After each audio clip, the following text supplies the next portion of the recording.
Earlier this week, the New Zealand government released the latest financial disclosures from our 120 members of parliament. Many of you will recall that I made a video exploring last year's results and found some interesting stats. This year is no different, and I have some updated findings to share. If you are not already aware, in January each year, the members of parliament must disclose their financial and non-financial interests. This includes who they bank with, who their Kiwisaver is with, what stocks they own, what gifts they've received, among a range of other items. This allows us to study the financial traits of our politicians, those who have the power to change laws and influence policy, which in many cases can influence the performance of their investments. Nancy Pelosi, the United States Speaker of the House, is a classic example, with many market watchers keeping a close eye on her suspiciously successful trades. In this video, I'll be digging into the data. First, I'll be studying the Kiwisaver providers popular among our politicians. Secondly, I'll look at their bank of choice when it comes to their mortgages. Thirdly, I'll study the proportion of politicians that are beneficiaries of trust, which are commonly touted as tax avoidance structures.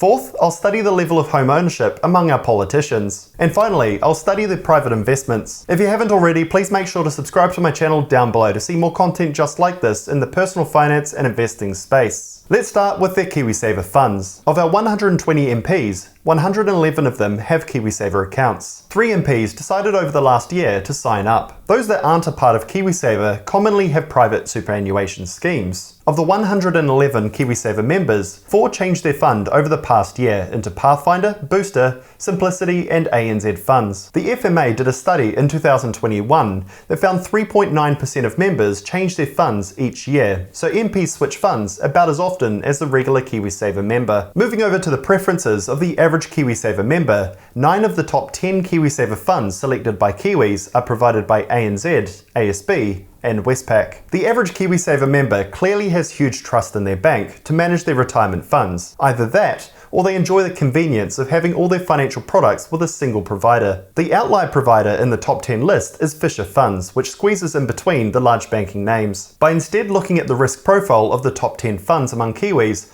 we find 5 of the top 10 funds are growth, 4 are balancing, and 1 is conservative, showing the average member is investing for the long term and is happy to be in higher risk growth funds. Now let's take a look at Kiwisaver provider choices made by our members of parliament. As you can see here, our politicians are a diverse bunch with their money managed by 19 different providers. AMP remains the top pick for politicians, followed by Booster, Simplicity, and 4 of the 5 largest banks, all with 9 or more members. Interestingly, our top 3 providers among our politicians didn't appear in the top 10 list for the average Kiwisaver investor, who prefers to stick with the household banks. Clearly, we can see that politicians invest very differently to the average Kiwisaver member. While the average Kiwisaver member trusts the larger banks and prefers convenience, politicians appear to be more consciously selecting their providers. Over 20% of politicians in Kiwisaver, for example, are with Simplicity or Booster. Their funds are known to have lower than industry average fees. According to Mindful Money, they invest more ethically, they're Kiwi-owned, and in the case of Simplicity, donate profits to local charities. As we move down the list, you can start to see more familiar banking names, including ANZ, Westpac, Kiwibank, and ASB. At this point, I thought it would be interesting to look at this by party. Starting with the ACT Party, they tend to stick to the mainstream banks. The Green Party appear to stick with ethically conscious funds, with the likes of Simplicity, Booster, and Pathfinder. Labour overwhelmingly stick to AMP, trailed by Booster and Kiwibank. Māori Party are with the banks, and National sticks to the banks too, but there are a few other names in the mix, such as Booster and Simplicity, which are known for having low-cost funds. Next, I'll be studying who the politicians have their mortgages with.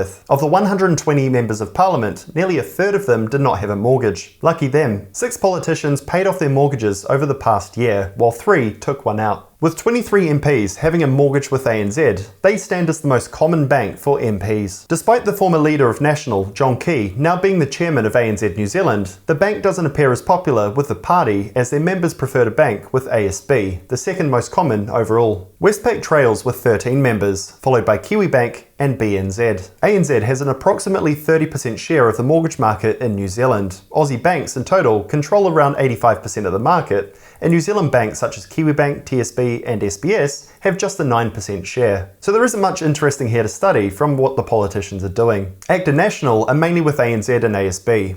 Labour with ANZ, Greens with Kiwibank, and Māori with Westpac. Next, we'll take a look at the miscellaneous investments of the politicians. Unfortunately, there was very little movement from last year's disclosures. I was hoping to find some politicians that were clearly active traders on the side. ETFs from SmartShares continue to be popular, with 6 MPs having private investments with them. 4 MPs have Genesis Energy or Air New Zealand stock. 3 have A2 Milk, among a long list of other names such as Tesla, Rocket Lab, BlissTech, marijuana company Cannasouth, or even in the case of Chris Bishop, even partial ownership in the Parrot Dog Brewery down in Wellington. There is even one MP with money managed in a cryptocurrency managed fund from Crossgate Capital. The fourth area to explore is the level of house ownership among our politicians. This can be difficult to gauge as there are several different ownership methods. Some own the property under their own name, some in trust, some in superannuation funds, some are timeshares, some are commercial property, and some are partial interests in Māori land. For this study, I've included residential property and land from all ownership methods, excluding the timeshares and partial interests in Māori land, as these are much smaller ownership stakes to consider. Looking at a ranking list, national MPs dominate with a collection of farms, family homes, investment properties, and holiday homes. When we collate the figures, we can see the averages in each party. The average national MP has 3.2 properties, ACT 1.7, Labour 1.6, Greens 1.2, and Māori down at 1. With just 44% of Nationals MPs having mortgages, clearly there's a lot of property wealth in that party. The final area that I will cover from these disclosures are the trusts our MPs are beneficiaries of. Unfortunately, we cannot find the value of the assets held under these trusts, but what we can do is broadly assess the use of trusts by our MPs. Trusts are a handy tool, mainly used to accumulate assets under a separate legal entity and have tight governance over how it invests and distributes funds. You will have heard of the term trust fund baby before, and that's because they're often associated with wealth, as they require greater complexity to set up than just owning assets outright, and therefore cost to set up, as well as historically having tax advantages. However, in this week's budget, it was announced that there were moves to reduce the tax advantages of these trusts. 36 of 34 national MPs are beneficiaries of at least a single trust, 29 of Labour's 64 MPs, 4 of ACT's 10, 1 of Māori's 2, and none of the Greens' 10 MPs. 2 MPs, 1 from Labour and 1 from National, were beneficiaries of at least 5 trusts even. All up, exactly half of New Zealand's members of Parliament disclose being the beneficiary of a trust. Summarising my personal view on these disclosures, it comes as no doubt that our MPs are doing well in the money department. And so they should, with all of them earning at least $160,000 a year. In terms of their Kiwisaver providers, our MPs are very selective when they decide on who to use, as their choices are very different from the average Kiwisaver member. On the flip side, MPs commonly choose the same banks us normal folk do, with ANZ being the top choice among the public and politicians. We also explored property ownership among MPs, with only 4 disclosing they don't currently own property, substantially higher rates of home ownership than is common for the population. And when we looked at trusts, MPs more commonly have complex structures in place to manage their family's wealth. What we can learn from our MPs is that we should pay attention to the provider we select to manage our Kiwisaver money. It isn't just about the brand name, but it's also about their fee structure, their choice of investments, among a range of other factors. Secondly, home ownership is clearly the investment of choice among our politicians, with very few investing in individual shares outside of their investment and superannuation funds. And thirdly, trusts obviously have an advantage for building wealth in New Zealand. Otherwise, why do half of our MPs go to the trouble of creating these structures that in some cases even own their family home? So I hope you enjoyed this video. If you did, please make sure to subscribe to my channel down below to keep up to date on all my future content in the personal finance and investing space. Thanks for watching, and I look forward to catching you on the next one.